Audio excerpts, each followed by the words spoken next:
জুলাই শহীদদের পিতাকে নিয়ে মনোনয়নপত্র জমা দিলেন আব্দুল্লাহ আল ফারুক। জুলাইয়ে গণ অভ্যুত্থানের শহীদ আহসান হাবিব আহসানের পিতা মোহাম্মদ হেলাল উদ্দিনকে সঙ্গে নিয়ে আসন্ন ত্রয়োদশ জাতীয় সংসদ নির্বাচনের কক্সবাজার এক চকরিয়া পেকুয়া আসনে বাংলাদেশ জামাত ইসলামীর মনোনীত প্রার্থী হিসেবে মনোনয়নপত্র জমা দিয়েছেন আব্দুল্লাহ আল ফারুক।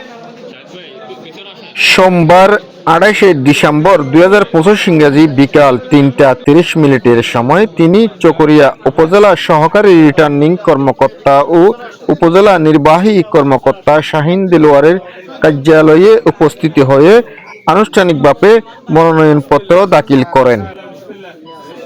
মনোনয়নপত্র জমা দেওয়ার সময় উপস্থিত ছিলেন কক্সবাজার জেলা জামাতের সাংগঠনিক সম্পাদক মোহাম্মদ হেদায়ত উল্লাহ, চকরিয়া উপজেলা জামাতের আমির মাওলানা আবুল বাশার, চকরিয়া পৌরসভা জামাতের আমির আরিফুল কবির, পেকুয়া উপজেলা জামাতের আমির মাওলানা ইমতিয়াজ উদ্দিন মাতামুর, সাংগঠনিক উপজেলার আমির মাওলানা ফরিদুল আলম।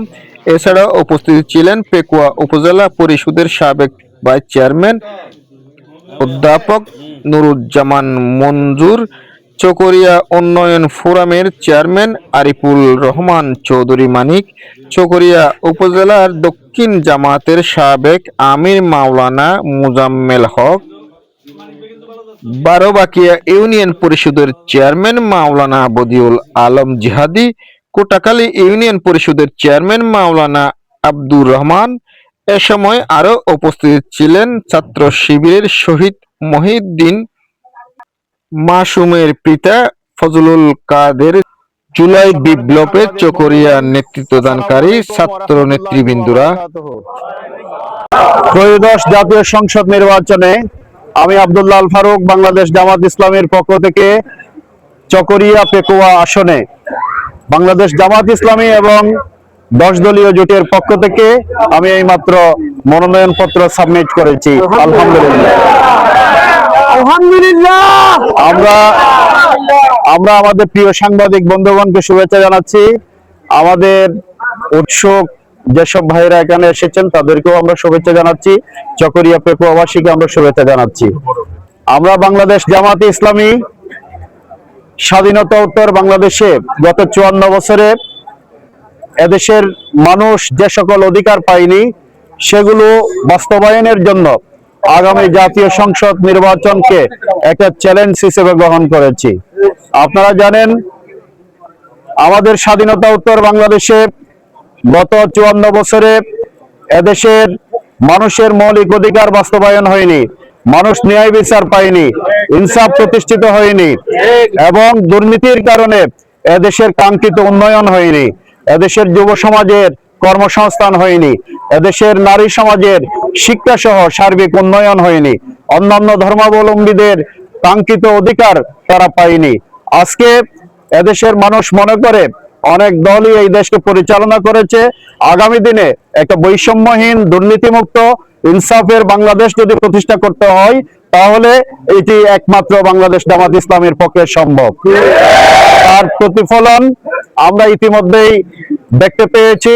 আপনারা দেখেছেন বীর মুক্তিযোদ্ধা আপনার অবসরপ্রাপ্ত কর্নেল অলি আহমেদ বীর বিক্রম তিনি আমাদের জোটের সাথে নির্বাচনে জোটে অংশগ্রহণ করেছেন। আপনারা দেখেছেন বীর মুক্তিযোদ্ধাদের মধ্যে কর্নেল মেজর অবসরপ্রাপ্ত আখতারুজ্জামান সহ আরো অনেক মুক্তিযোদ্ধা অংশগ্রহণ করেছেন। এরপরে আপনারা ইতিমধ্যেই দেখতে পেয়েছেন এদেশের তৌহিদি জনতার হৃদয়ের স্পন্দন আলেম ওলামারা ঐক্যবদ্ধ হয়েছে। ইসলামী আন্দোলন বাংলাদেশ, খেলাফত মজলিস সহ নেজাম ইসলাম সহ অধিকাংশ ম্যাক্সিমাম ইসলামী দল এই নির্বাচনে জোটে অংশগ্রহণ করেছে। আপনারা এটিও দেখেছেন একটি বৈষম্যহীন ফ্যাসিবাদ মুক্ত বাংলাদেশের জন্য যারা সংগ্রাম করেছেন, লড়াই করেছেন, আমাদেরকে একটি যে নতুন বাংলাদেশ যারা উপহার দিয়েছেন, জুলাই আন্দোলনের অগ্রপ্রতীক নাহিদ ইসলামের নেতৃত্বাধীন এনসিপিও আমাদের এই নির্বাচনে জোটে অংশগ্রহণ করেছেন। আজকে সব মিলিয়ে একটি প্রেক্ষাপট তৈরি হয়েছে। এদেশে একটি পক্ষ আধিপত্যবাদের গোলামির মাধ্যমে ক্ষমতায় যেতে চায়, আরেকটি পক্ষ আধিপত্যবাদ মুক্ত স্বাধীন সার্বভৌম একটা দুর্নীতিমুক্ত বাংলাদেশ চাই। আজকে এই দুর্নীতিমুক্ত বাংলাদেশ প্রতিষ্ঠার জন্য, ইনসাফের বাংলাদেশ প্রতিষ্ঠার জন্য আজকে এদেশের কৃষক, শ্রমিক, মেহনতি জনতা, এদেশের হিন্দু, বৌদ্ধ, খ্রিস্টান, মুসলমান, এদেশের নারী সমাজ, এদেশের যুব সমাজ সবাই ঐক্যবদ্ধ হয়েছে। সারা বাংলাদেশে গণজোয়ার তৈরি হয়েছে। এই ধারাবাহিকতায় আমাদের এই চকরিয়া পেকুয়া এখানে 1991 সনে আমরা বিজয়ী হয়েছিলাম। ইনশাআল্লাহ সারা দেশে যে গণজোয়ার উঠেছে, এই গণজোয়ারের ধারাবাহিকতায় এই চকরিয়া পেকুয়া আসন আগামী 12ই ফেব্রুয়ারির যে নির্বাচন, সেই নির্বাচনে আমরা একটি ইনসাফ ভিত্তিক রাষ্ট্র প্রতিষ্ঠার জন্য ডাক্তার শফিকুর রহমানের হাতে উপহার দিতে চাই।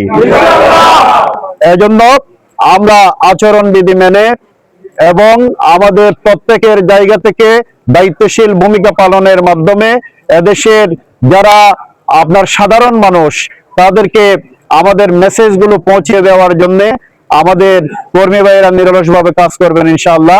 সাংবাদিক বন্ধুগণ, আপনারা আমাদের মনোনয়ন পত্র দাখিলের এইখানে আমাদের সাথে অনেক সময় দিয়েছেন, আপনাদেরকে কৃতজ্ঞতা জানাচ্ছি। আমাদের অনেক সুধীজন এখানে এসেছেন, বিশেষ